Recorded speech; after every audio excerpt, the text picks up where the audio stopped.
In this episode, we'll be reviewing 4 trailers: Wreck-It Ralph 2, Ralph Breaks the Internet, Lego Movie 2, the second part, Spider-Man Into the Spider Verse, and How to Train Your Dragon, The Hidden World. Plus, Ubernerd will be reviewing Voltron, Legendary Defender, Let's Go Pikachu and Evee, our reactions to it, BlazeBlue Crosstag Battle, talking a quick review, Mega Man Legacy Collection. We're also going to be having a review of Solo, a Star Wars story. We're going to be talking about Power Rangers, Cobra Kia, and our reaction to Thundercats Roar. So strap in and get ready to go beyond the start button.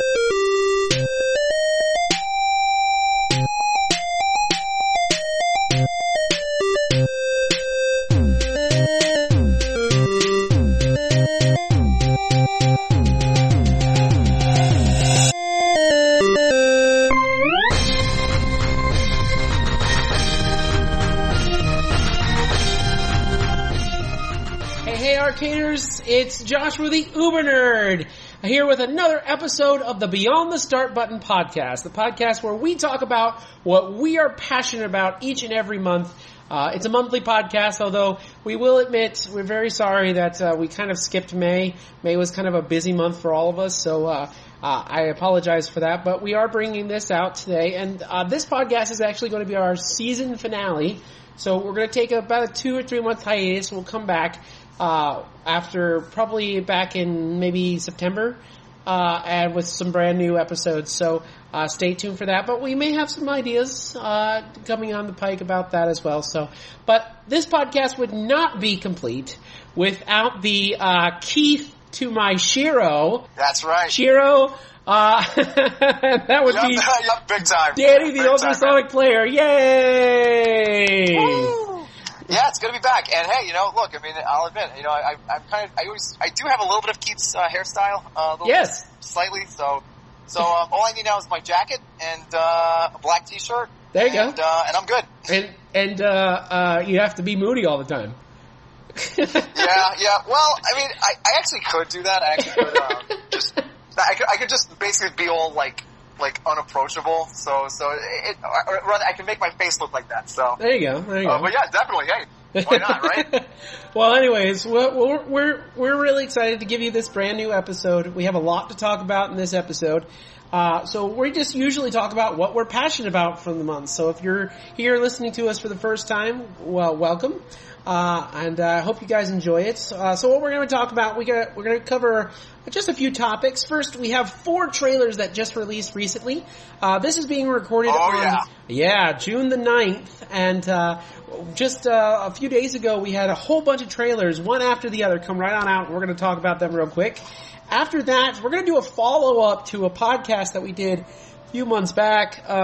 We did a podcast about Ruby versus Voltron. And we talked about because I'm a big fan of Ruby, and Danny is a big fan of Voltron, and so we kind of swapped our fandoms and kind of just started the show just to get our initial reactions. Well, just recently I did finish all 5 seasons of Voltron, and so we're going to talk a little about that a little bit later. We also going to talk about... Way to go! Yeah, thank you. We're also going to be talking about Let's Go Pikachu and Evee, BlazeBlue Crosstag Battle. We're going to have a very small solo review by me, solo, because I'm the only one who saw it. Then we also talk about the Mega Man collection, Hasbro buying Power Rangers, and also, because we're sticking with the Power Rangers, we're going to talk about the Soul of the Dragon graphic, or the next kind of story arc in the comic book. So let's get started with the 4 trailers. So, Danny, we had 4 trailers, yes, and they all kind of released all at the same time. We had the Lego Movie 2, the second part. Yes. I think is probably one of the best titles for a movie. Yep. Spider-Man Into the Spider Verse. Wreck-It Ralph 2, which is Ralph Breaks the Internet. And then How to Train Your Dragon, The Hidden World. So let's start off with the Lego Movie 2, the second part. So what did you think about that? Right. Well, I gotta say, I'm really impressed. Because I kind of figured with the first Lego Movie, I thought, oh wow, this is pretty awesome. But then I thought, after I finished watching it, I thought, well, it's good as a self-contained film. It's good as a standalone film, and it doesn't need anything to follow it up with. But I have to say, after watching this trailer that just came out, it's okay. I'm sold. Maybe there might be something left, or story-wise to tell. Right. So I'm looking forward to this. Yeah, I'll admit. I mean, I wasn't sure what to make of it when I first heard that there was going to be a sequel to the Lego film. I have to admit, I'm pretty sold. Yeah, I really loved. I love all the Lego movies they've had come out so far. Like, I don't think there's a bad one in the bunch. I know that Ninjago didn't do as well as the other two did, but I did love Ninjago. It was a really good movie. Very funny. Oh, okay, that's good. Yeah, it was a very good movie. Very funny. Very like, he even had more jokes than Lego Batman did, and I thought that was pretty cool. And then, of course, you had Jackie Chan in it and whatnot. So that it was pretty cool. I love Lego Batman. It's probably my favorite of the three. And then, of course, the first Lego movie was because I don't have a better word for it, awesome. And then who doesn't know the Everything is Awesome song? That little earworm gets in your head. You're welcome, by the way, audience. I'm excited for Lego Movie 2. I can't wait to see what they do. It looks like the jokes are just as funny as they were in the original. I love that they're taking a Mad Max approach to the way the world is right now. I think that's kind of a funny thing. And but we have all the characters, we have all the voice actors reprising their roles, including Chris Pratt playing Emmett. So I'm really excited to see what happens with Lego Movie 2. I love the title, the Lego Movie 2, the second part. That's so cool, man. Yeah, so I'm excited about that. All right, the next one is one that I've actually been excited about for a while now. And to be honest, I thought you'd be a little bit more excited about it. But I wanted your take on it now that you've seen the new trailer. So, Spider-Man Into the Spider Verse. Let me know, what did you think, Danny? What did you think as a Spider-Man fan? Well, I have to admit, it does seem pretty interesting. I'm not sure if they're going to completely do a carbon copy of what was done some time back, because I know that Marvel Comics had done an event of the same name. Right. With Spider Verse, which contained pretty much almost every incarnation of Spider-Man, and of course, including his legacy character, or AKA his daughter Mayday, and of course other characters like Spider-Gwen and Miles Morales. And Spider-Pig. Yeah, Spider-Pig. Yep, we had Spider-Pig.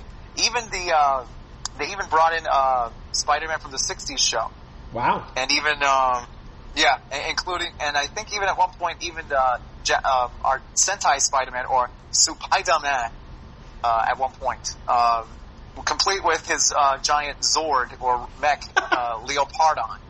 I'm not kidding about that. It's actually because of that show that Power Rangers, that Japan then created Super Sentai. So basically, which in turn led Saban to create Power Rangers. So basically, Spider-Man is the reason we have Power Rangers. Nice. For lack of a better word. Well, can I have an aside real quick? There's an anime. Sure. There's an anime called Full Metal Panic, and they actually make a reference to Spider-Man in it. Wow. They call him like Super Spider Detective or something like that, and it's like very much kind of a joke. It's a one-off joke that they have, but you can tell it's basically Spider-Man that they're doing. But I just thought I'd put that aside. But I think it's pretty cool that they're introducing Miles Morales for the first time. I kind of like, I don't know much about Miles' character. But from what I saw from the trailer, I kind of enjoy it. I like that he has similar powers than as Spider-Man, but also different. Yeah, he's from when he was introduced, and again, I didn't read the comics all that much, but from what I did read, he basically has super spider strength, spider agility, but with that, he also has two other skills. One, he can camouflage himself, right? To where he can kind of turn invisible, right? And another one is like what they call a spider sting, where if he touches you, and you get his opponent gets stung, if you will. Oh, so it's like a taser effect. Yeah, they almost get like paralyzed. Okay. Yeah, for right. a few seconds, and that's basically it.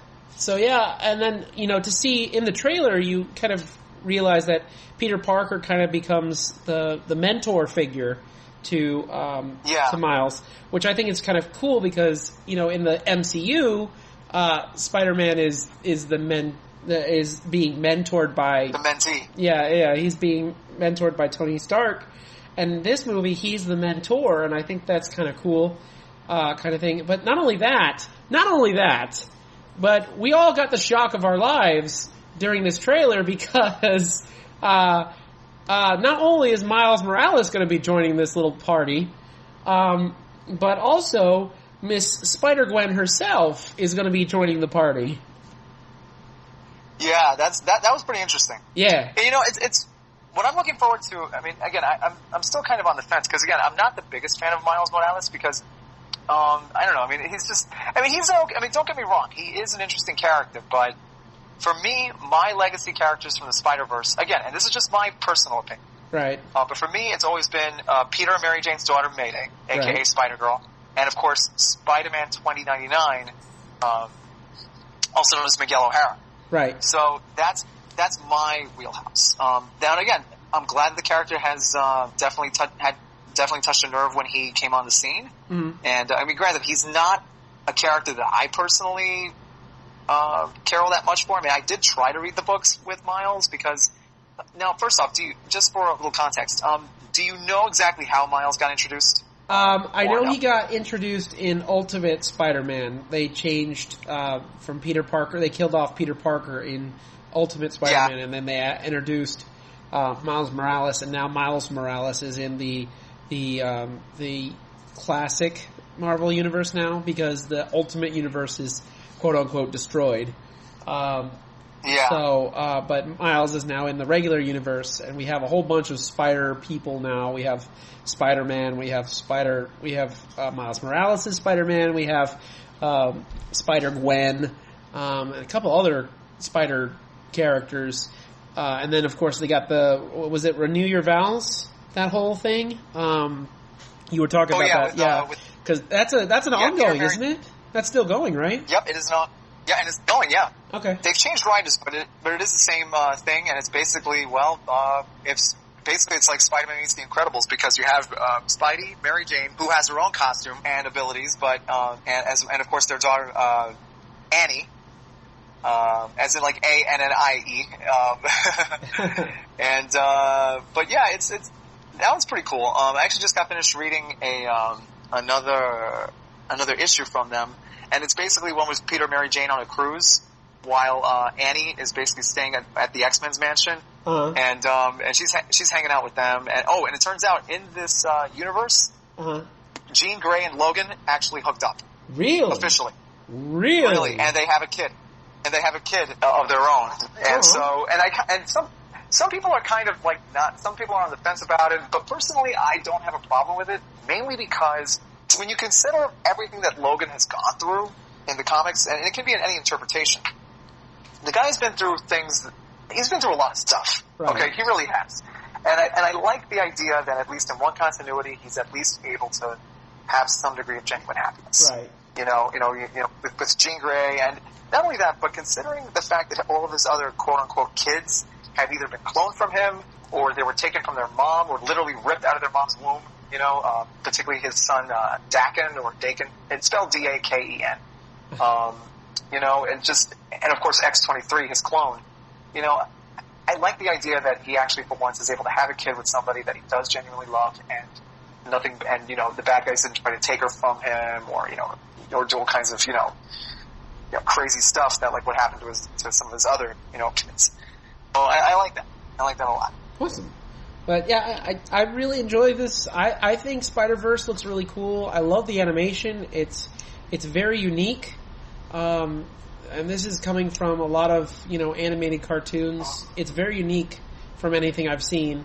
I love the jokes. They were very funny. His dad, making him say, "I love you." I thought that was pretty funny. That's just, oh my gosh, that is just too, that's just too cool. Because I saw that scene and I'm like, oh man. Yeah, the whole great stuff. The whole joke about what was it? How many spider people are there? And he goes, "Wait till we get to Comic-Con." And he's, "Well, what's Comic-Con?" Oh gosh. So I thought that was pretty funny. I think it's going to be a pretty cool movie. I'm excited about it. I'm more excited now that I've seen the second trailer. I was excited seeing the first one. But this has got me even more excited, and I really can't wait to dive into to Miles' character a little bit more and see who he is. Yeah. And I kind of like it when they introduce characters who I don't know, because I don't come in with a preconceived notion. It was the same thing with Guardians of the Galaxy. I didn't really know who Guardians of the Galaxy were. I had no idea who they were.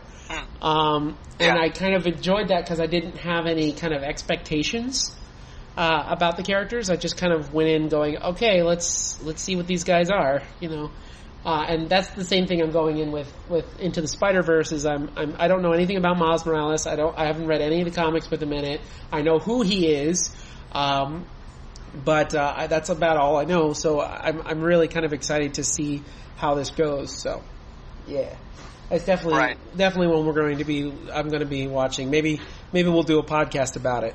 When it comes out. Yeah. So, all right, let's move on definitely. Let's move on to our next trailer. So, the next trailer is Wreck-It Ralph 2. Ralph Breaks the Internet.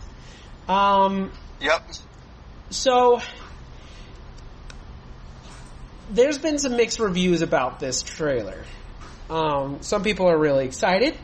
Some people are not excited. To me, I'm kind of on the fence right now. I really love Wreck-It Ralph. It is one of my favorite Disney movies. And because of, not only just because of the story and the characters, but also because it's very personal to me, because that movie was pretty much, and I've said this before on the podcast, I'll say it again, it was a love letter to video games. And it was really just a true, it was kind of what Toy Story was for toys. Wreck-It Ralph was for video games. It was just this love letter to video games, and I really did enjoy it. But this movie is not a love letter to video games. This is a kind of a love letter to our modern culture and how the internet is kind of all over the place. And but not only that, it kind of seems like they even poke fun at themselves. Disney kind of pokes fun at their own kind of culture that's kind of grown out of the kind of Disney culture that's kind of grown out of it. Where are you on this spectrum? Are you excited? Are you not excited? Are you on the fence? What are you, Danny? Well, for me, I'm actually kind of more intrigued than anything else. I mean, let's face it.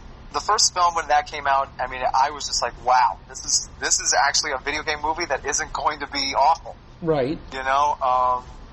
So, and like you said, it was a terrific love letter to the golden age of arcades and just old school video games in general.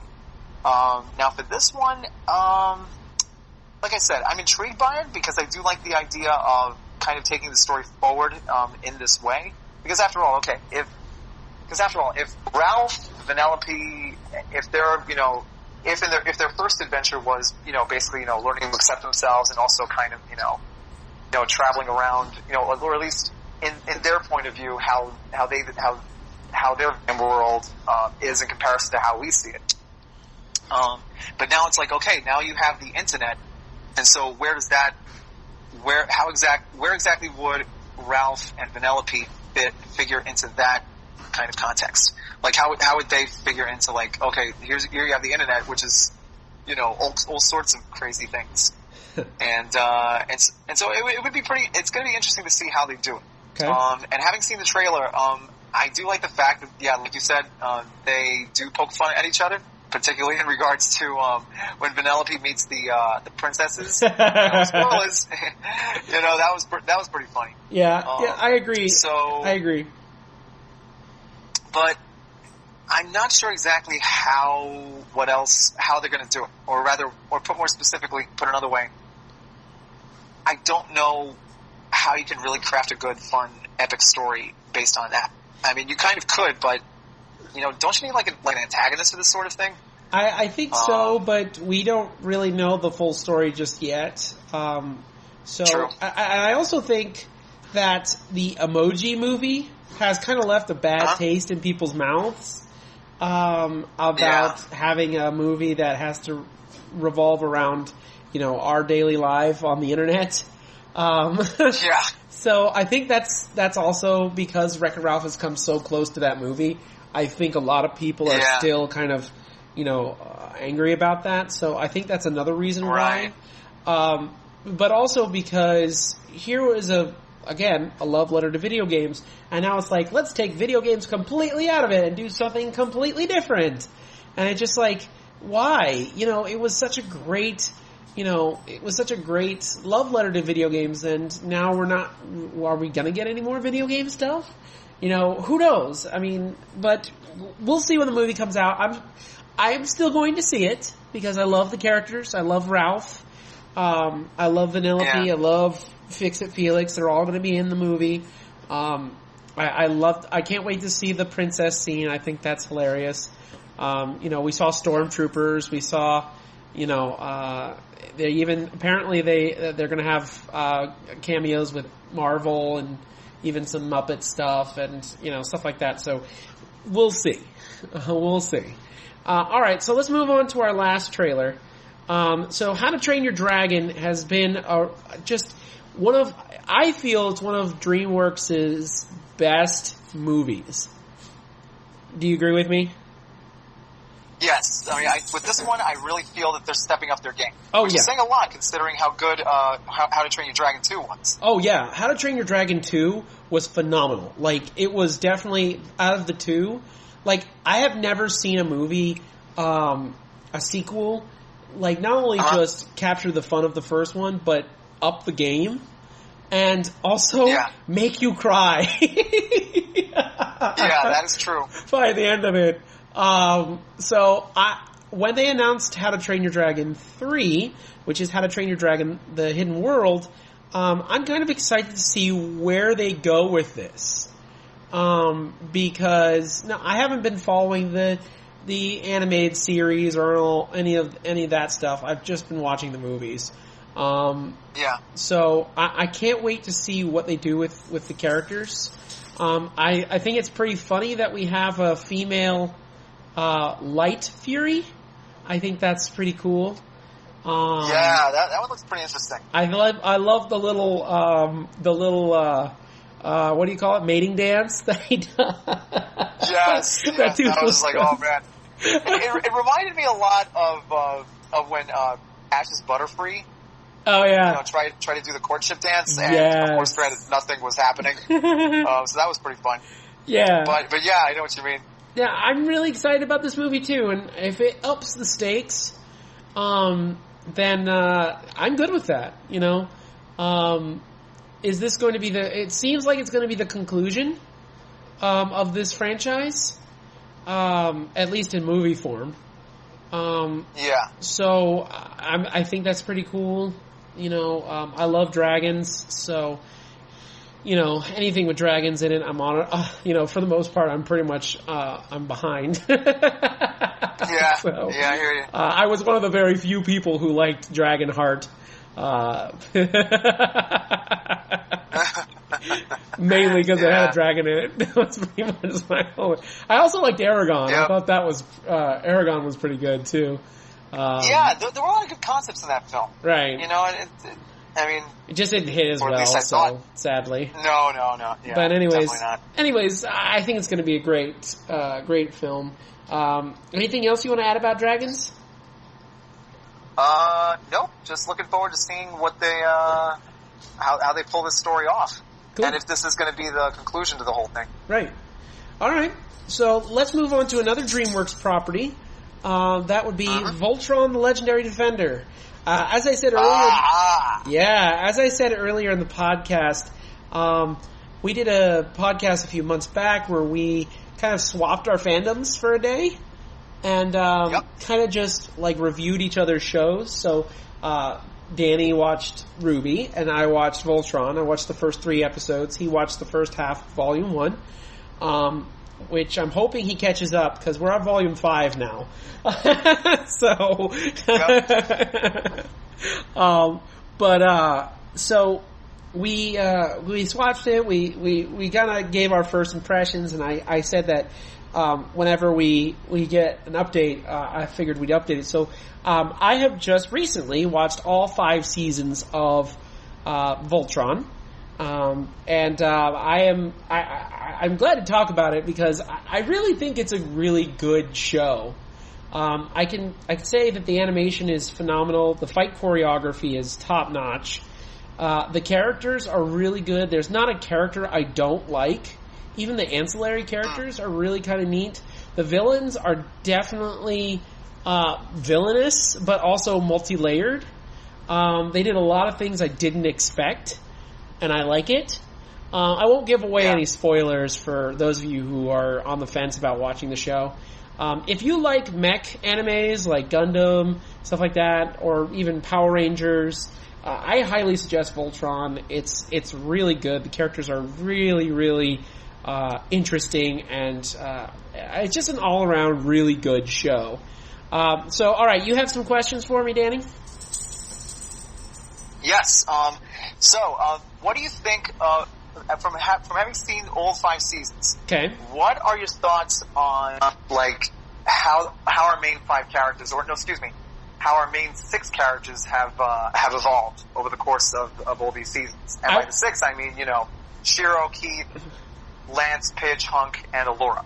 I really like how they evolve every season. I really like how they have character arcs, and it's actually a very difficult thing to do with a show, ensemble cast, to have everyone shine. And I really like that. And I also like that they evolved it, especially around, and again, I'm trying not to give away spoilers, but around, I believe, season 3, they did kind of a change up a little bit. And I think that was kind of interesting, because it keeps it fresh, it keeps it going, and it gives the characters something new to do. And I really like it. And every character has their moment to shine. Every character has their ups, their downs. Every character gets to grow, and it's not just for one episode. They get to grow. I think one of my favorite character, because I know you're going to ask it anyways, Shiro. Yeah. Definitely. I love Shiro. Yeah. I think he is an awesome character. Although I will have to say I'm slightly, what do you call it? I'm slightly, I forgot the word right now, but I really like Shiro mainly because of his voice actor. I really loved Green Lantern, the animated series, and he did such a great job as Hal Jordan, but he does an even better job as Shiro. Even though the characters are very similar, but I really love how he plays him and the emotions of his character, and everything is done very, very well. And yes, I do enjoy it. All right, what's your next question? All right, so I think we talked about this before, and I know you mentioned it, but in regards to the art direction, because I know you're an artist, what do you think of how they're able to craft? What do you think of the world building they've been able to do just by the art pieces they've been able to do? I really think it's really neat. The art not only just reminds me of Avatar, because obviously a lot of people, same people worked on it, but it also reminds me of an anime that I really love called Oban Star Racers. It's a very obscure anime. I really do enjoy it, but a lot of the alien species and stuff like that kind of remind me. They're very round. They're very organic, and it has a very unique look to it, and I really do dig that a lot. So the art direction is phenomenal. Like I said, I think the best part is the fight choreography. The fight choreography in that show is just phenomenal. When they do a fight scene, they really do it upright. Especially the sword fighting, hand-to-hand combat, is done very well. The CG is still a little weird, especially when it mixes with the hand-drawn stuff.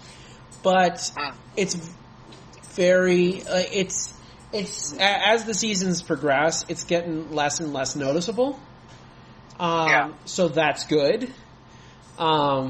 It's very difficult, in my opinion, to mix CG and hand-drawn, because CG is so clean, and, hand-drawn it has a very specific look. So it's very difficult to kind of mix the two, but, and when I watched those first 3 episodes, I wasn't really excited about the CG because it still was a little wonky. But as the season has progressed, they've done a very good job of mixing the two. And I do like that. I do like that you can see the battle damage on the Voltron character, on all the lions. You can see the scoring, the carbon scoring, the blaster bolts, anything it's been hit. It's not just a clean cut robot. And it also feels like a ship. It kind of the lions and also the castle itself feels kind of like its own ship. It's like the Millennium Falcon, if you will. I really do enjoy it. All right, what's your next question? Okay, what were the emotional moments that stood out to you during these seasons?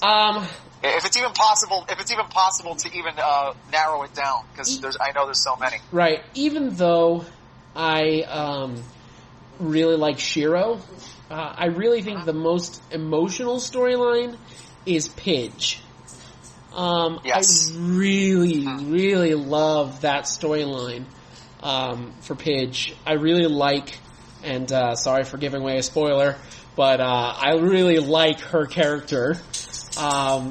And I really believe, I was thinking about this the other day, it must have been very, very difficult to design her character look, because you had to you had to do several things. First of all, you had to kind of pay homage to the original character. Second of all, you had to make her look kind of ambiguous in her gender, because you wanted it to read at the beginning, when the first couple episodes, I was surprised they kept I was surprised. I was thinking they were going to keep the secret a little longer. But I think it's like episode 2 or 3 when they she says, "I'm a girl." I kind of already knew that. That kind of was already spoiled for me.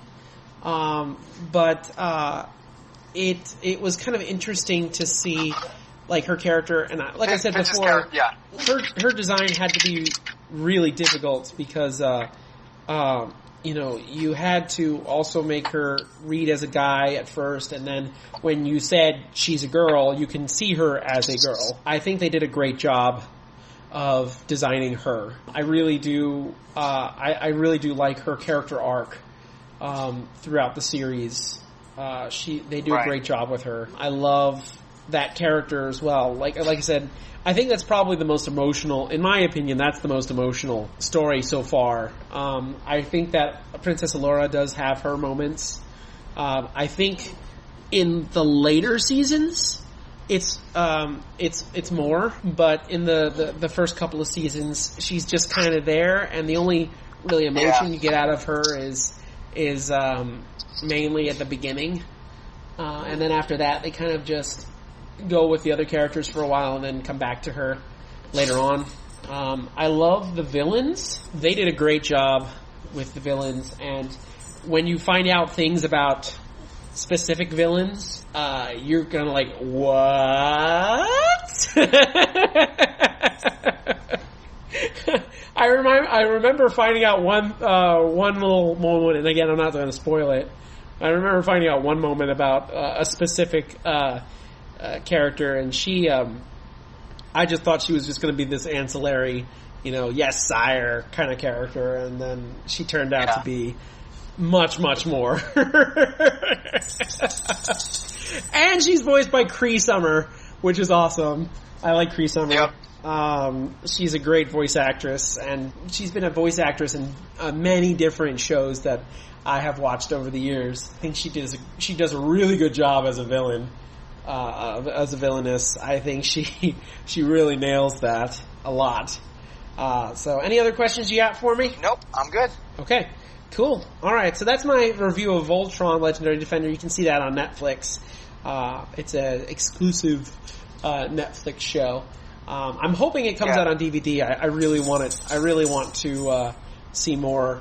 Like, I really want to get in depth with this show a little bit more. So, alright, so let's move on to video games. So, just recently, they announced, Nintendo just announced 2 games that are coming out for the Switch.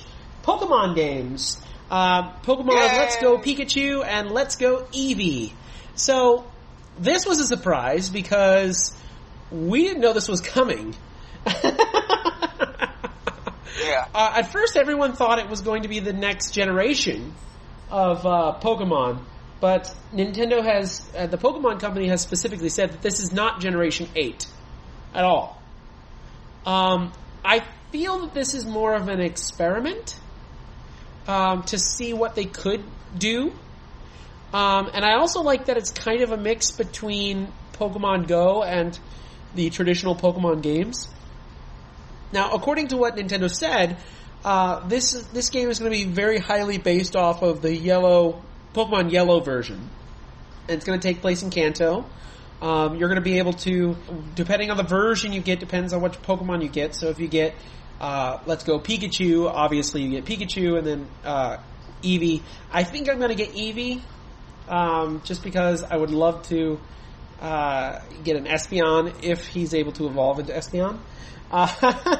So, what about you, Danny? Well, I think I'm actually pretty curious about this. I did see the trailer for it.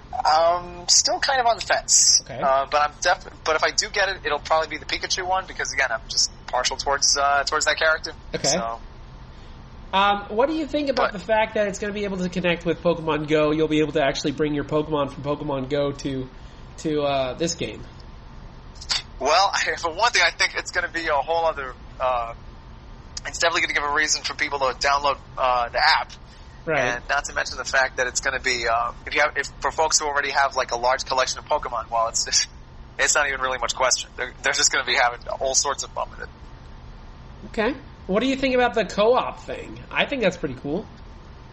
I like it. That's actually pretty good. Yeah, and then 2 people can catch the same Pokemon at the same time. That's pretty cool. Yeah, that's actually. Yeah, that actually is pretty good. So, and they said that the catching mechanic is pretty much going to be the same as Pokemon Go. So that's pretty interesting. I also like the little Pokemon, the Pokeball, the Pokeball Controller Plus. I'm definitely going to be purchasing that. For several different reasons. First of all, in the game, you can use it as a controller. You can actually control the game using it, because I'm sure there's not many buttons that you have to press for Pokemon. But you can also throw it. You can do a throwing motion, so it feels like you're actually throwing a Pokeball at a Pokemon. So that's pretty cool. Yeah. And then also you'll be able to put your Pokemon in the Pokeball, and then you can bring it around with you. Pokemon. What was that? The Pokewalker style, and you can actually pet your Pokeball, and your Pokemon will make noises that come out of the Pokeball. I think that's pretty cool. Yeah, I mean, again, I'm still. I mean, I'm glad that it's definitely gotten a lot of attention. I mean, like I said, I'm usually used to playing, Pokemon the old-fashioned way, but still, hey, the fact that it's got these new features, I think I'll definitely be taking another look at that game and definitely getting it. Well, it looks like they said that the battle mechanic is going to be the same as the traditional Pokemon games. So you'll be able to, battle the same way. So that's pretty cool. So I think it's going to be interesting. I think they're trying to experiment and see what they can do as a console Pokemon game. So we'll see what E3 has in store for Pokemon. But I'm excited about this game. I definitely will pick it up when it comes out later on this year. So. Right. All right. Let's move on to another video game. So this one is a video game I just recently purchased. In fact, I just purchased this a couple days ago. And to be honest, except for Smash Brothers, I'm not a very big fighting game fan. Mainly because I get kind of tired of fighting games very easily. They kind of, like, I can play them for a little bit, but then they kind of bore me and I kind of move on. And I'm not like this hardcore, I have to figure out how to do all the combos. I admit, I'm a button masher. Sometimes I'll learn the combos if they're easy, but, except for Smash Brothers, because Smash Brothers is has such easy combos, it's very easy to learn. Right. But with, like, fighting games like this game, it's just so difficult remembering every single combo. But there was a reason I bought this game, and that was because, in this game, BlazeBlue Crosstag Battle, you can actually play as the Ruby characters. So, right now, wow, that's cool. Yeah, as the recording of this podcast, Ruby, Weiss, and Blake are all available. Yang will be available later as a free downloadable character. But they also have characters from other properties as well. Persona 4, they have a whole bunch of characters from that. The traditional BlazeBlue characters. Some other fighting game that I've never heard of are also in the game. So there's a wide variety of characters in the game. And to be honest, it plays kind of like Marvel vs. Capcom. So you got the hand-drawn sprites, you have the 3D backgrounds, and it's pretty cool. I was very excited when I heard that Ruby was going to be in the game. In fact, the only reason I bought the game was to play as Ruby characters. At first, it was just going to be Ruby and Weiss, but they added Yang and Blake later on. They were going to make Yang and Blake, like you had to pay to get the characters in the game, but there was a huge outcry, and so they made them free. Wow. So I'm very excited. I was very excited to get the game, and I did play it. It has a story mode, which is kind of neat. A lot of my favorite voice actors and actresses are in the game, including all the original voice actresses from Ruby. The story mode is pretty cool. The only thing is that there's no cutscenes or anything. It's just the traditional static, single picture that maybe changes emotions every once and again. Right. But, you get to hear the voice actors do their thing, and there's some really good voice actors in here. Johnny Young Bosch reprises his role from Persona 4, you get to hear them talk to the Ruby characters, and so it's a really cool and interesting thing. I also got to play online for a bit, so that was fun. And it's just a really fun game, and I'm very proud to see these Ruby characters in this game, because I never thought that this would be even an option way back when I started watching the show. I never thought I'd see I never thought I'd see the Ruby characters in any kind of video game, and then Grim Eclipse came out, and that was cool, and then now seeing them in this game, it's not just they're in the game, they're a huge part of the game. They're a huge part of the story, so it's pretty cool. If you're a big fighting game fan, this is going to rock your world. If you're not, like I said, I just got it just to support the Ruby characters. I got it for my Switch, so it is on the Switch. And it's called what? What's it called? It's called BlazeBlue Crosstag Battle. So. Alright. Yeah. So it's really cool. It's on the Switch. Check it out. And now I can play it on the go. So if I ever get tired and just want to, beat something up, I can pull out my Switch now and I can do that. At least it'll tide me over till Smash comes out. Exactly. All right. Next, we have a movie review. I'm just going to do it really quick without any spoilers. I know usually we have a whole podcast around movie reviews, But I'm the only one who's seen it so far between the two of us. So I'm just going to do a solo review. Get it? For Solo Star Wars Story. And don't worry, I'm not going to spoil anything. I really enjoyed it. It is a high-octane ride from beginning to end. If you like Westerns, this is definitely that. It is definitely a Western done right in space. In space. Young Han Solo, I liked Han Solo before, but I love the character now. That you get to see where he came from, how he kind of gets to where he is. They don't show everything because I think they're setting up for some more stuff. But you get to see where he is. The actor who played Han did a great job. You get to see Chewie more in action, so that's cool. All right. You really get to see Chewie go, and that's really cool. There is a big moment at the end that I did not see coming, but I won't spoil it here. And I literally dropped my jaw when it happened, and which is another reason why I'm thinking they're going to continue this. They may be doing more than one Solo movie, so we'll see how it does. Unfortunately, though, the movie didn't do so well in the box office. I don't. It hasn't been.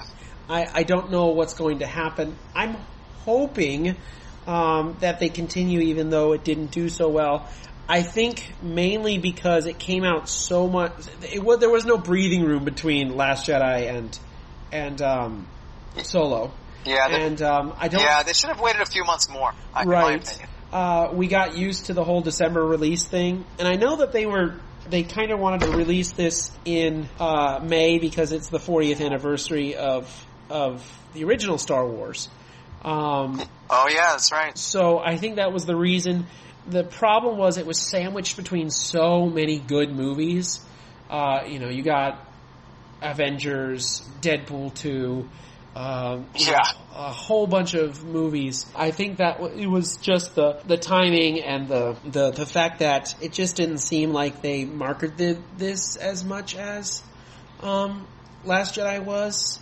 And I also think that a lot of people are kind of getting tired of Star Wars now.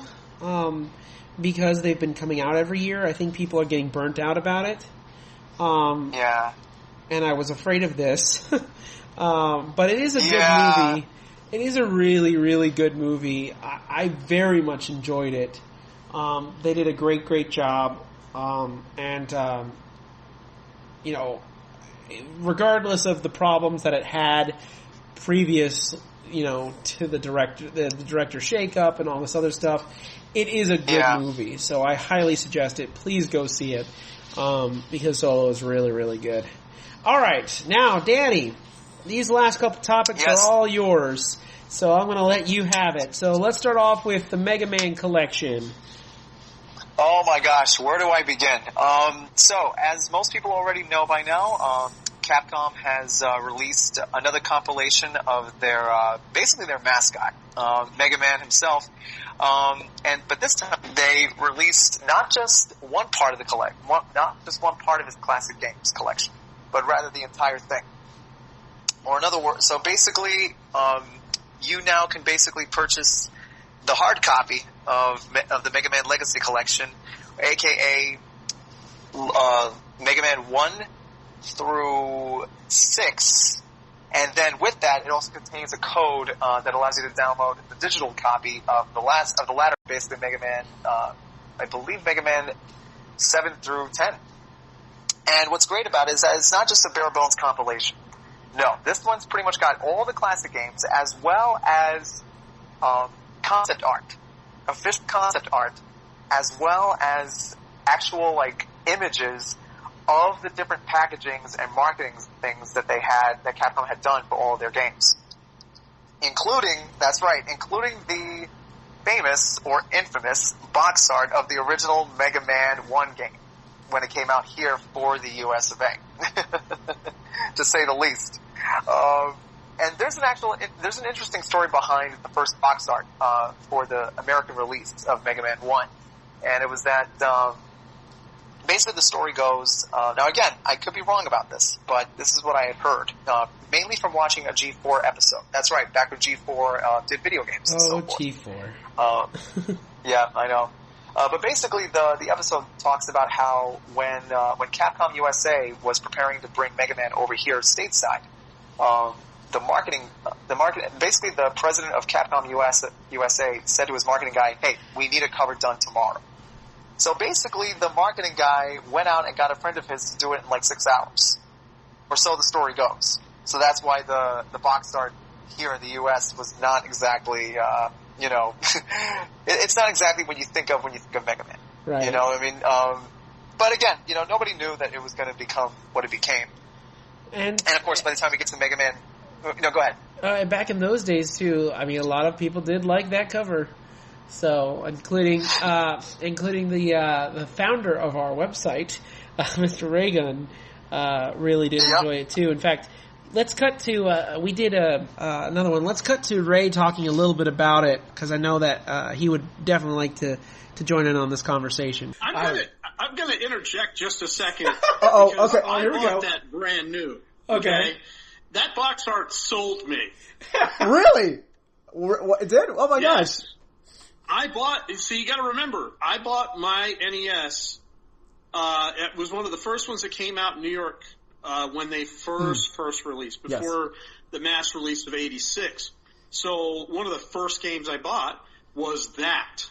And that box art with that paunchy little guy with his pistol, sold me. I'm like, this looks really cool. You gotta remember though, different time, different era. Right. We take it out of context now, but imagine being that late teens, early 20s guy in 1985 looking for games to buy for his brand new NES. And that pops up and you're just like, because that cover is the first thing you saw. Yep. And then, because most of the time those cartridges were kept behind the counter. So then you had to ask for it, and then you'd flip it over and actually see what the game looked like. So that cover art sold millions of copies. Mm-hmm. And we make fun of it now, but it actually worked. Mm-hmm. It did. Because if it didn't, think about this one. If it didn't, we wouldn't be talking about Mega Man right now. That's Big right. time. Because that's the first game. Yep. So obviously, the 6-hour job worked. Yeah. Oh yeah, it did. So, but that's really what it comes down to is, it did not look like Mega Man. Oh no. We're not sure what it looked. Yeah. Didn't they put him in as a DLC that specific Mega Man in Tekken or something like that as like a DLC character? I don't know. That's a good question. I'll have to look that up. Yeah, Arcaders, if you know, please let us know. Please, yes, let us know. We'll let you know how to contact us at the end. But what do you think, Ray, about them putting all that stuff in the Mega Man collection, though? See, I like that. Yeah.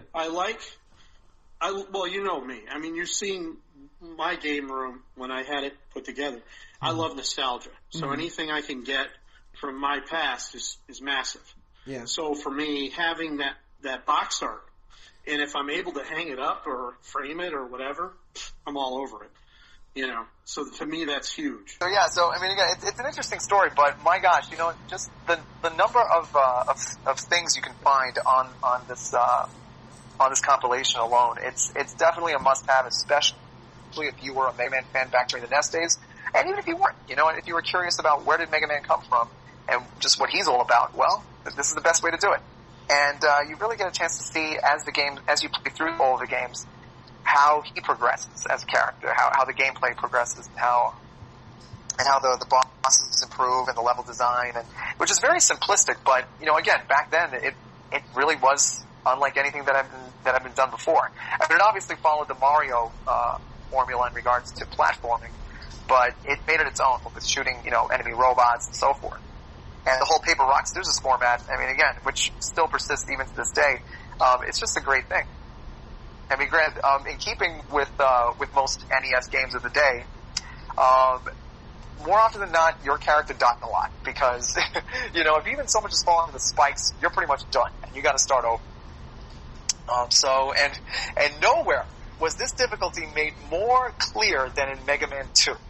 Oh my gosh, the level of difficulty on that one, and even to this day, I still have trouble trying to make it through those levels. I mean, granted, I still power on through, but again, expect to, as they say, level grind a lot. And by that, I mean, just, your character's, you're probably gonna die a lot in those levels before you actually get good at them. But once you do, it's like, yes, now I am the wizard. Okay. Awesome. All right, so let's talk about, now it's time for a segment that I'm making up for this specific episode. It's time for Power Rangers Corner with Danny the Ultrasonic Player. Yep. So you have two Power Ranger subjects for us today. Let's start off with Hasbro buying Power Rangers. Yes. So basically, not too long ago, it's actually been a while by the time you hear this episode. But basically, Hasbro had managed to close a deal with Saban Brands to purchase Power Rangers directly from. And so, as of right, it's funny how it all started, because the way it originally started with them just kind of like having like some kind of deal with. It originally started with Hasbro just wanting to have the toy rights, to where they would be the ones, to make the toys and so forth. But then, not too long after that, it was then made official that Hasbro bought the whole thing, lock, stock, and power morpher from Saban. So basically, as of now, Hasbro does own Power Rangers. Everything down to the last power coin.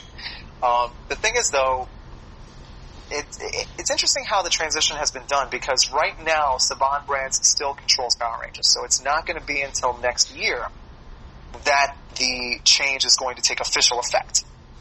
So granted, I mean, yes, from a legal standpoint and from a business standpoint, yes, Hasbro will pretty much own Power Rangers, but in regards to the current TV show, and especially the comic books, Saban still has full control. Now, so what does this mean for the brand? Well, personally, I'm hoping that this is a step in the right direction, because unfortunately, while the comics have been doing great, and we had a really great movie last year, even though despite its underperformance, the show itself has really been going down in regards to quality, which I know isn't saying much considering, what the show actually is.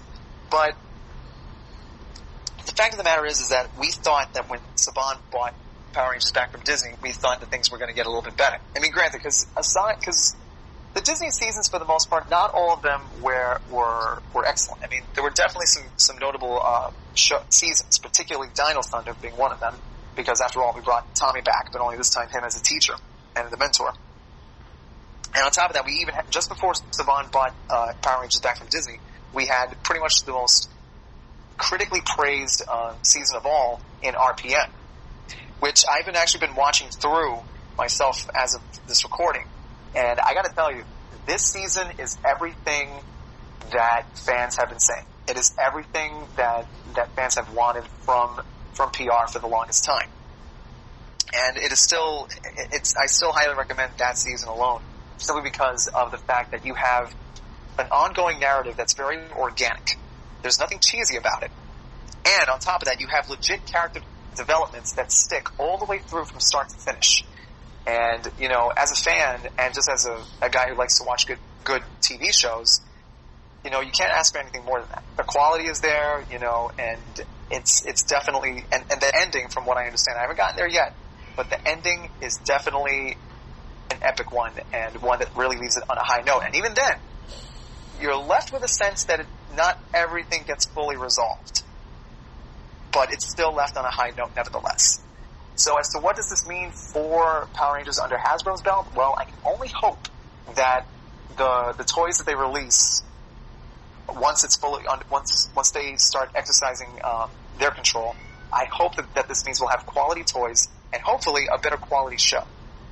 Now, personally, I think it's time for Power Rangers to be retooled, not as a live-action series, but I think it might be time to turn it into an animated format. Now, granted, this is just my opinion, but I feel that if Voltron Legendary Defender is any indication, it's that you can basically tell a good story with good characters and still have all the action and whatnot, but also balance it out with good human moments between the characters that really could take the show to another level. Because to me, and maybe this is me talking both as a fan from way back when and now as an adult, but I feel that Power Rangers work is no different than Voltron or Transformers in the sense that it is something that can appeal to people of all ages, people from all walks of life, and it can work on multiple levels if the writers actually choose to do that. And currently, we have been getting that in the form of the comics. So, and you still root for these, and it's the original 6 characters, of course, but it's done, the story, as I've said before in previous episodes, the storytelling is done on a level that we have been wanting to see. It's done on a level that only the best Marvel, DC, Image, Boom Studios comic could deliver. And that's what we the fans have been wanting, and we've been getting that in comic book form. And I really feel that it's time to do that in a TV format. And I think maybe transitioning it to an animated format might help. Because for one thing, you can bring the actors back, and they wouldn't have to worry too much about actually, having to be in shape, so to speak, or whatnot. As long as they still have their voices and can still, perform, then you're good. But that's what I really feel. And personally, I'm looking forward to it. I am cautiously optimistic, of course. So hopefully, things do turn out well. What's the other Power Rangers news that you have for us? Oh yeah, this is maybe not so much a big one. Oh, no, strike that. It is a big one, especially considering the character that it revolves around, or should I say characters. So basically, just recently, it's been announced that there is going to be an official graphic novel coming this December from Boom Studios, and it is called Power Rangers Soul of the Dragon. Now, what this series entails is that it talks about the fan favorite himself, Tommy Oliver, and basically just his life after the events of Dino Thunder. And by that, I mean not just like right after, but years down the road. So basically, by this point now, the synopsis goes that he is now settled down into a nice retired life with none other than his Aussie girlfriend, Catherine. That's right. That Christmas episode from Power Rangers Zeo is official canon. Me personally, I always believed that it was, and I'm glad that it's been validated. So basically, in a nutshell, Tommy has settled into a retired life with Catherine, and he's pretty much left Earth to the protection of Space Patrol Delta, aka SPD, which was the season that took place right after Dino Thunder. Essentially, things are going pretty good, but then his son turns up missing. And so now, basically, Tommy has to once again call on all his training, his friends, as well as even some enemies to try and bring his son back. So essentially, you can almost think of it as sort of like the Dark Knight Returns for Tommy Oliver. Oh, that's cool. In a lot of respects. And the cool thing, too, is that it's being done by none other than the current writer himself, Kyle Higgins. And, of course, who most people may know from his work on Batman Beyond 2.0. And not only that, but in addition, they even brought in the actor himself, Jason David Frank, on board as a story consultant. So between all of those things, this book is going to be a knockout punch. And I'm really looking forward to being able to pre-order my copy once my comic book shop is able to get it in their system. So, and I'm glad that finally the whole idea of who does Tommy end up with later on in the road finally gets answered. I mean, granted, it was answered years ago in Power Rangers Zeo with that Christmas episode where it was him and Catherine in their elderly years. So, and again, even those, and I like that because for me, on a personal level, look, I loved Tommy Kim for what it was. I really did. But when I saw that episode, and I'll never forget it, coming back from middle school, and seeing that episode where Tommy gets the Dear John letter, again, as a kid, it shocked me because that was the last thing I would expect to see in a show like Power Rangers. 90210, definitely, but not so much this. And the fact that they actually had the spine to go there really, really shows that, yes, when Power Rangers, I mean, granted, they don't do this all the time, but when they do, it really can surprise you. And so that episode, to me, and this also kind of translates into my own real life, it brought home the message that, as special as high school love can be sometimes, or if you have a crush on a certain girl, that doesn't necessarily mean that person's the one you're meant for. And it was something that, that I had to learn, in my own, personal life. And I'm glad that ultimately it transitioned to him ultimately going for Catherine. And what I like about it too is that the show at that time, they didn't get into it right away. They slowly kind of built to it. They kind of drop a little hint here and there. And then, you get to the episode Hawaii Zeo where he finally, decides to ask her out and it works. And then, of course, you do the Christmas episode, which really just tied it all up. And again, given that we don't really get much of an epilogue with any of these characters, and the fact that Tommy and Catherine had one, and that once again it's going to be reinforced in this upcoming graphic novel, to me, it validates everything that I had always believed in for years now, and it definitely gives it a nice touch, and essentially gives it a nice period to the end of the sentence of Tommy's turn. And I'm hoping that with this graphic novel, because I believe it does take place in the same continuity as the show, so I'm hoping that this means that Tommy does get a nice happy ending, a nice send off, and doesn't get killed like what happened to him in Shattered Grid, which is in its own continuity. But in all, I'm looking forward to it. I really am. Awesome. Well, cool. Yeah, I'm sorry. I hope I didn't put anybody to sleep when I was talking. Yeah, that's fine. You did fine, my friend. Now we have 2 more subjects that we're going to talk about. To be fully honest, we did a podcast. We recorded a podcast a little bit earlier, but we had some problems with it and whatnot. But I do want to add this stuff in. So we're going to jump into the past a little bit, and we're even going to have Raygun with us for this one. So we have 2 more subjects. So first we're going to talk about Cobra Kai, a YouTube exclusive series that continues the Karate Kid movies. And we're also going to be talking about Thundercats Roar, and we're going to really get Ray's opinion about Thundercats Roar. Stay tuned for that, and then we'll come back and kind of end the show. So here we go. Speaking of nostalgia, this one was something that really took me by surprise when it first came out on YouTube. And oh my gosh, boy, did this show hit a nerve. Okay. Now, what am I talking about exactly? Well, to all you karate fans, particularly Karate Kid fans, I'm talking about Cobra Kai. Oh boy. That's right. You got Ray excited. Yep, that's right.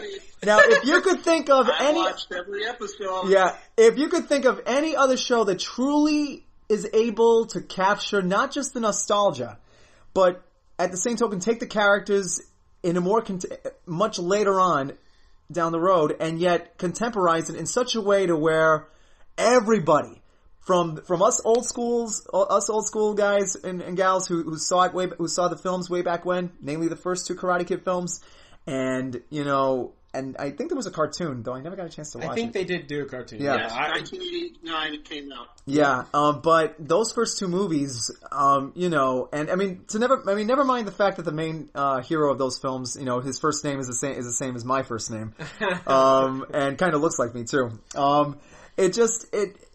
This show, Cobra Kai. I've been told I look like Mr. Miyagi. So, Well, you definitely have the wisdom going for you. That's true. This is a true statement. All you need, you can't tell the difference except for the goatee or lack thereof. I mean, that's it. Yeah, if I had the goatee, it would be a shoo-in. I don't think I could walk around anywhere without saying, "Pat Morita, didn't you die already?" I know, right? Then I have your autograph.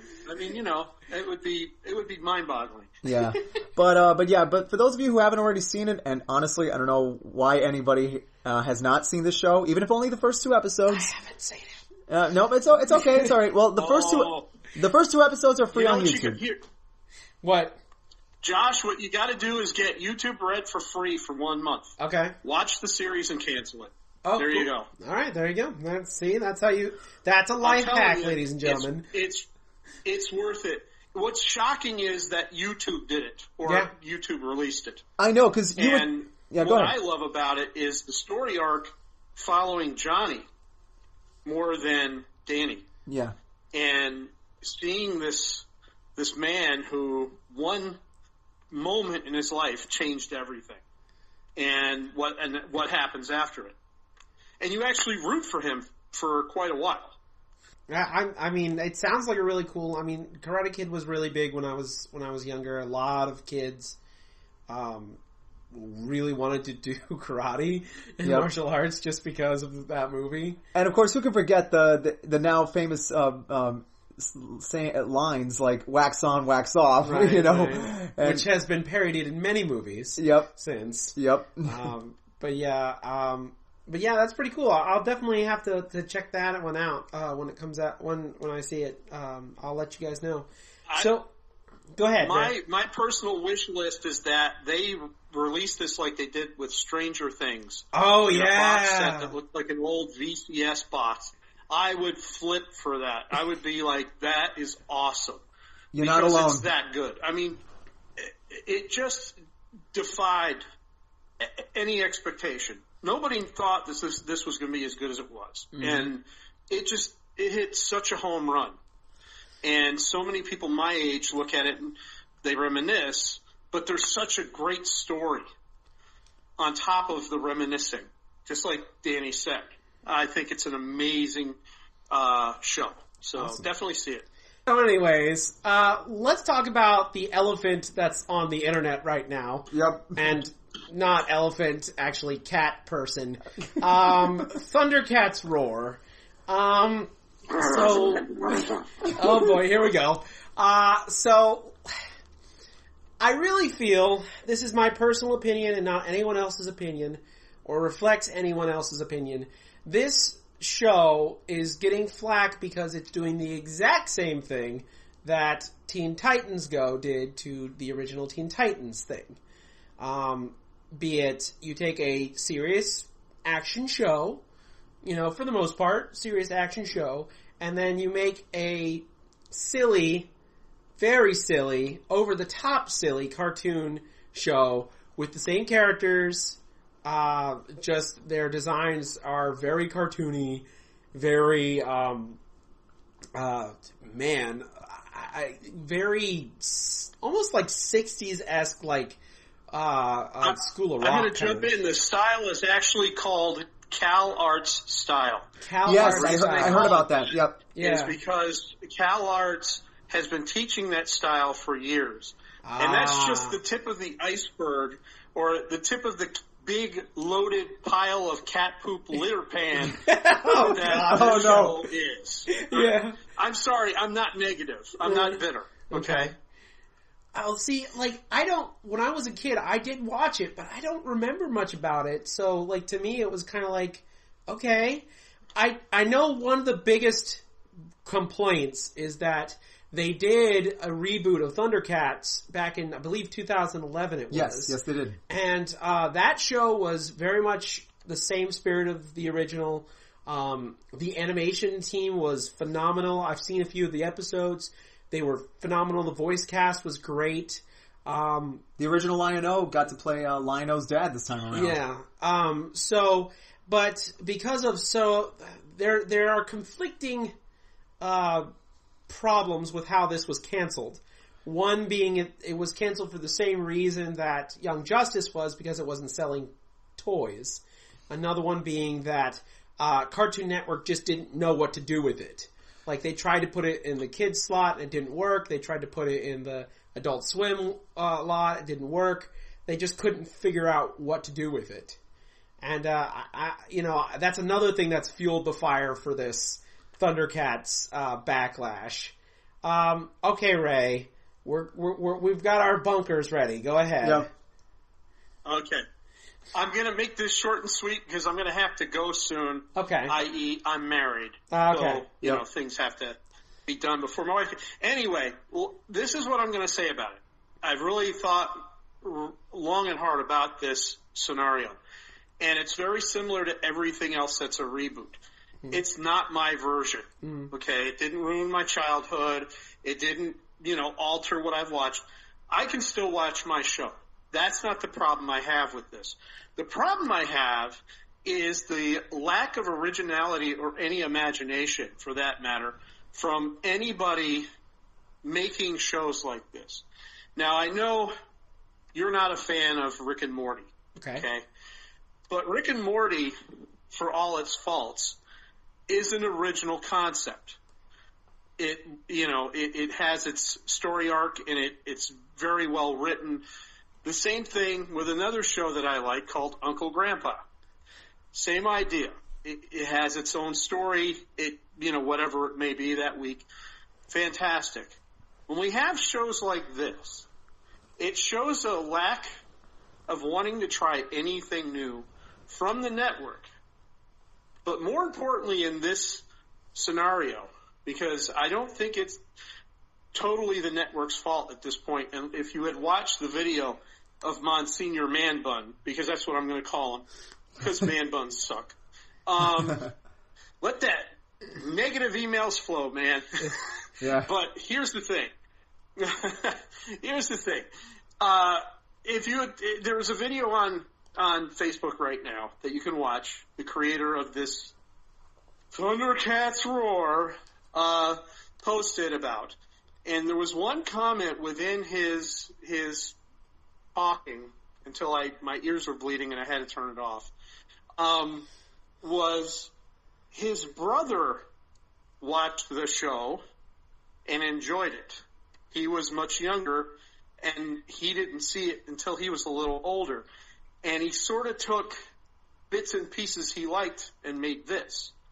And I'm thinking to myself, if I was going to do something like this, would I call it Thundercats? No, I wouldn't. I would come up with my own original concept and do something else. By making Thundercats and openly admitting that you haven't really watched the show or enjoyed it in any way, shape, or form, but your brother did, but that's the reason for the inspiration of making this big pile of dog poo. Yeah, that's my problem with it. I don't care. It's not ruining my childhood. I'm not defending. Thundercats was not a perfect show. In fact, if anybody is familiar with Rankin Bass, during the mid and late 80s, they had several interpretations, if you will, of Thundercats, Silverhawks and Glowfish or whatever it was. There was a ton of them. So, inspiration and imagination work both ways. So, I mean, the 80s were not perfect either. The problem is that a lot of it, i.e. Thundercats, was an original idea. It sold toys, obviously. But for somebody as young as this to walk in and say what he said, it's the same old art style. And I could see it in certain shows, like, but not what he's doing. It just doesn't make sense. And to make Thundercats a flat-out comedy sort of thing, it doesn't make sense. And I blame more so Cartoon Network, because with their track record as of late, with rebooting Powerpuff Girls and what's the other one that they've done recently? Ben I 10. can't remember now. Ben 10. But Ben they 10. literally haven't done an original idea in a very long time in a sea of original ideas that they had 10, 12 years ago. I mean, one of my favorite shows way back was Flapjack. I loved that show. I know a lot of people hated it. I thought it was great. I thought it was amazing. Great original stories, very funny. Loved the art style, kind of mixed a bunch of things together. And then some of the stuff that came in from Canada. Total Drama Island, I was infatuated with the art style. Thought the story was amazing. It was very timely, given reality shows as popular as they became at the time. But then you got this. And it's kind of like, I say to myself, I'm glad that I don't pay for Cartoon Network. Because I would feel gypped. And that's where I stand with it. I don't care about it. It's fine. You want to do it. It's not my, it's not like I'm Rankin Bass and I'm, rolling over in my grave or whatever it is, So yeah, that's my 2 cents. Okay. A lot of people probably don't, my opinion, and that's fine. I personally don't think the show is going to be very good at all. I don't like Teen Titans Go. That's the other one I was thinking of. I don't like this lighthearted romp thing with properties that are not lighthearted. And I think that's the issue I have with all this. Right. Come up with some original ideas. What's that one on Disney Channel that you like, that the princess one? Oh, Star versus the Force of Evil. Exactly. Yeah. Now, there's an original idea. Okay? Art style's great. Nothing wrong with it, what's the other one you liked? Gravity Falls? Yes. Same idea. It has that kind of early 70s look to it, and yet has original, really deep and good ideas, and something you can watch and get something out of. And I just don't see how this property is going to get that. It's more like brain candy because it's super cute and super colorful and probably real flashy. I don't see the worth in it. But again, not my generation. I don't have to worry about it. See, I'm almost 52. I can watch my Thundercats or anything else I grew up with and know that it's a far superior product than what's going to be shown on Cartoon Network. Right. And yeah, is it polarizing? Absolutely. Absolutely. And people are the whole "you ruined my childhood" thing is wearing pretty thin. Because we live in a society where if it's not a comic book thing or a Star Wars thing, it's a reboot of something everybody grew up with. Very rarely do we have any originality anymore. And my opinion's real simple. If you don't like it, you don't have to watch it. Exactly. You can change the channel. You know? There are so many other great things.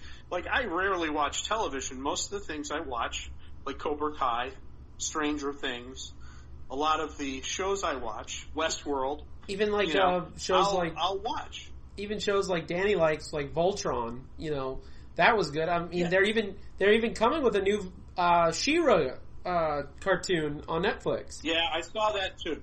And I don't have a problem with it because somebody said, "Hey, I can take this and move it forward in a way they couldn't 30 years ago." Fantastic. You know, the problem I have with Thundercats Roar is the dumbing down. I mean, you literally could have made a bunch of cats, you know, living in a house who are superheroes, and it would be the same context as what you're doing with Thundercats Roar. You know, you don't have to take a concept and just mangle it to the point where, you know, but again, it's really not my opinion. It doesn't matter what I think because I am not that demographic. Right. So for me, it means nothing. You know, am I saddened by it? Sure. You know, it's not going to like change my life or ruin my day or, you know, anything like that. I think, you know, again, this was a decision by Cartoon Network. You know, you got a young upstart kid with a man bun. Hey, he's cool. You know, he's hip. Let's get him in here. Fresh out of Cal Arts. Let's give him a chance, you know. Now, sadly, if Thundercats Roar doesn't, you know, make it, he may not have a career afterward, but, you know, because, again, there are so many people like him, you know. There are so many cartoonists and animators that if you do something that foul and you're with Cartoon Network or Disney or whoever else and it doesn't work, they're not going to give you another chance. Right. Very true. Yeah. Well, let's see what happens. Now, I agree though, because when I grew up with Cartoon Network, you know, Cartoon Network had a variety of cartoons, not just your silly cartoons, but they also had, you know, action cartoons like Batman the Animated Series, Batman Beyond, Superman, Justice League. Fine, gentlemen, it's me. Yeah. You know, because I'm the old cynic. Yeah. You know, but you know, that's my 2 cents on it. Right. You know, you can take it, you can leave it. I'm in a different place. I know what I like. Thundercats was not my all-time favorite cartoon. Was it cool? Absolutely. You know, I like that kind of early Japanese animation that was made for American audiences, and I loved the story. But it wasn't something I followed every week either. Right. Right. But, you know, if the guy thinks, hey, I can make this, knock yourself out, you know? Do what you got to do, man. Got to pay the bills just like I do. Yep. So, that's what I have to say, Arcaders. I know everybody's floored. The boys are sitting there scratching their heads right now. They're going, "What happened to our show?" We're just getting back. This guy just took over. We're just coming out from under our bunkers right now. So yeah, we thought it would be. Yeah, we thought checking to see if the dust settled. We thought fire was going to come out of the microphone. I think the cat litter has settled. Oh! Like that, huh? Yep. Yeah. Too soon. Yeah. No. So that's my whole take on this thing. Okay. Take it or leave it. I'm good with it. All right, we're back, everyone. So, all right. Thank you so much for listening, guys. If you'd like to continue to listen to us, please make sure you subscribe to us in whatever podcatcher you're listening to. So iTunes, Google Play, Spreaker, wherever you're listening to us, please make sure that you totally subscribe to us.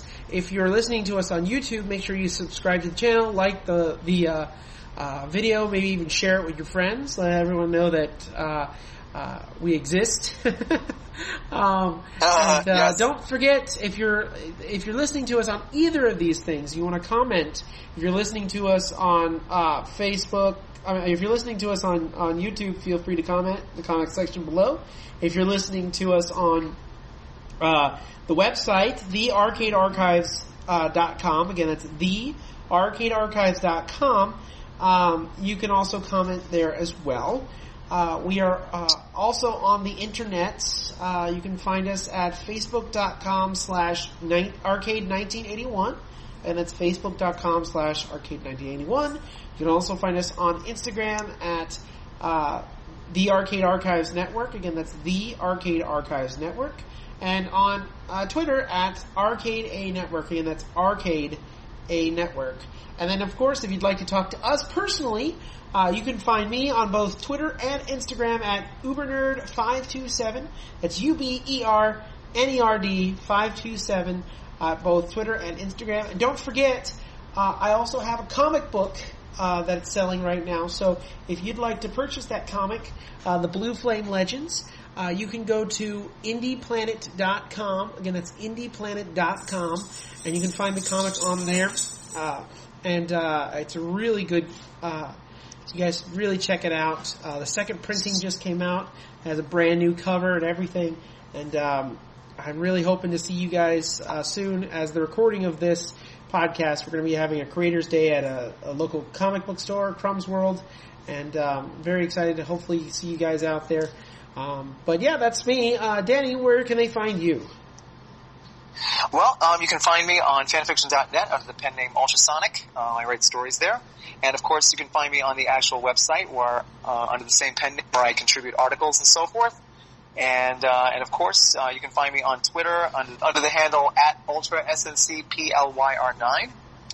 And yeah, those are pretty much the ways to contact me. So if you like what I post, just follow me. And yeah, and that's pretty much, yeah. That's how you can contact me. Awesome. Well, thank you guys again so much for listening. Hope you guys enjoyed it. And Danny, why don't you take us out? All right. So, thank you for listening, everyone. And, of course, keep playing with power because there are no limits. Good night, everyone. Hey, Arcaders, it's Ray Gunn here, founder of the Arcade Archives Network. Thank you so much for listening to our Beyond the Start Button podcast. If you like this and you'd like to see or hear more, please head over to our website, thearcadearchives.com. We have reviews, articles, and webcomics dedicated to both nerd culture and nostalgia. If you like this podcast and you'd like to support it, there are several things you can do. If you're listening to us on your favorite podcatcher like iTunes, Google Play, or etc., please review us. Reviews help others find us and find our podcast. If you're listening on the site or you're listening to us on the Beyond the Start Button YouTube channel, please don't forget to like and comment below to interact with us. But regardless of why you're listening to us, please make sure to share this podcast with your friends on your favorite social media platforms. We work very hard every month to give you this great show. We want to share it with everyone out there. So thanks again for listening. And keep playing like it's 1981. I'll talk at you later. Bye now.